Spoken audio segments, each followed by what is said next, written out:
Hai, halo semua, jumpa lagi bersama saya di channel Ariski Family. Di video kali ini saya mau membuat brudel kukus brownies coklat keju. Buatnya mudah dan ini cuma pakai satu telur, tapi hasilnya cantik, jadinya banyak dan rasanya sangat enak. Brudel kukus brownies coklat keju ini juga cocok banget untuk dijadikan ide jualan. Jadi, jika penasaran dengan resep dan cara buatnya, simak terus video ini sampai selesai. Untuk semua yang sudah mengklik, menonton, dan mensubscribe channel Ariski Family ini, saya ucapkan terima kasih. Semoga rezekinya dilancarkan, diberikan keberkahan, dan disehatkan selalu. Untuk bahan pertama, saya pakai DCC atau coklat batang sebanyak 50 gram. Dan ini akan saya cairkan dengan cara ditim seperti ini. Setelah coklat batangnya mencair seperti ini, sekarang bisa kita matikan kompornya dan tambahkan margarin sebanyak 20 gram. Kemudian kita aduk-aduk kembali hingga margarin dan DCC-nya tercampur rata dan mencair seluruhnya. Nah, setelah seperti ini, sekarang kita sisihkan terlebih dahulu. Bahan selanjutnya saya pakai gula pasir sebanyak 130 gram, telur ayam 1 butir. Kemudian kedua bahan ini akan saya aduk hingga tercampur rata, gula menjadi larut dan berwarna pucat. Dan ini setelah diaduk 2-3 menitan ini sudah cukup.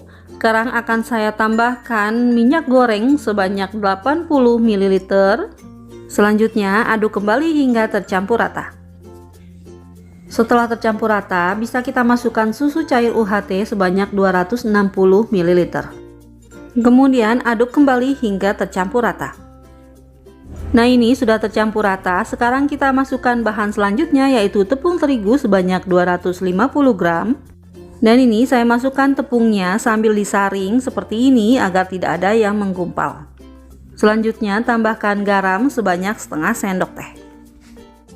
Kemudian kita ayak tepung dan garamnya ya.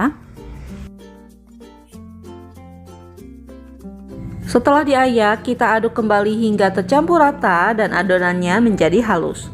Nah, ini adonannya sudah halus, ini sudah cukup. Sekarang akan saya masukkan bahan selanjutnya yaitu ragi instan sebanyak 1 sendok teh. Kemudian aduk kembali hingga semua adonannya tercampur rata.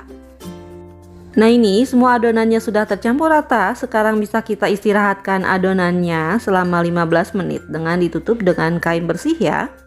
Sambil menunggu adonannya diistirahatkan, bisa kita olesi cetakannya menggunakan margarin atau minyak goreng. Dan ini saya menggunakan cetakan seperti ini ya, atau bisa menggunakan cetakan model yang lain. Nah, ini adonannya sudah kita istirahatkan selama 15 menit. Sekarang kita aduk kembali agar tercampur rata. Setelah diaduk, akan saya bagi dua adonannya sama rata.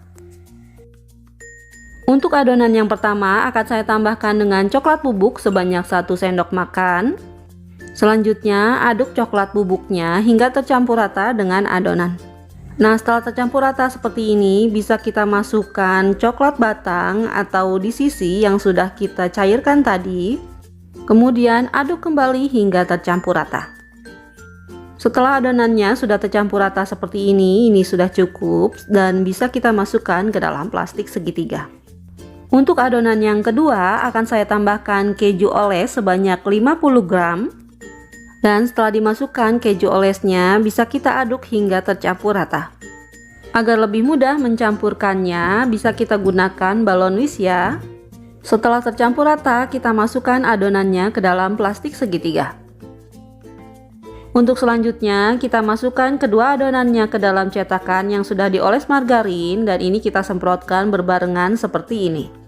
Kita semprotkan adonannya cukup sampai 3/4 dari cetakannya saja ya, karena nanti akan mengembang. Nah, ini setelah selesai disemprotkan, sekarang kita buat motifnya. Untuk motifnya cukup diputar-putar seperti ini saja, bagian tengahnya menggunakan tusuk sate. Atau ini bisa disesuaikan dengan selera membentuk motifnya. Setelah selesai kita buat motifnya, sekarang bisa kita istirahatkan adonannya selama 30-40 menit. Nah, ini setelah 35 menitan saya istirahatkan, ini sudah tampak mengembang adonannya, sekarang siap untuk kita kukus. Masukkan adonan ke dalam kukusan yang sudah dipanaskan sebelumnya seperti ini. Kemudian akan saya kukus adonannya selama 20 menit menggunakan api sedang cenderung kecil. Nah ini setelah 20 menit brudelnya sudah matang, bisa kita angkat dan dinginkan. Nah ini setelah dingin, sekarang bisa kita keluarkan dari cetakan dan mudah banget untuk mengeluarkannya. Untuk bagian bawahnya ini juga cantik banget ya, seperti ini. Untuk ide jualan, bisa kita masukkan brudelnya ke dalam plastik OPP rekat seperti ini, ukuran 10 x 18 cm. Kemudian bisa kita tambahkan stiker thank you seperti ini untuk mempercantik kemasannya. Alhamdulillah, selesai sudah video saya kali ini. Semoga bermanfaat. Selamat mencoba. Jika suka, tekan like-nya ya. Dan wassalamualaikum warahmatullahi wabarakatuh.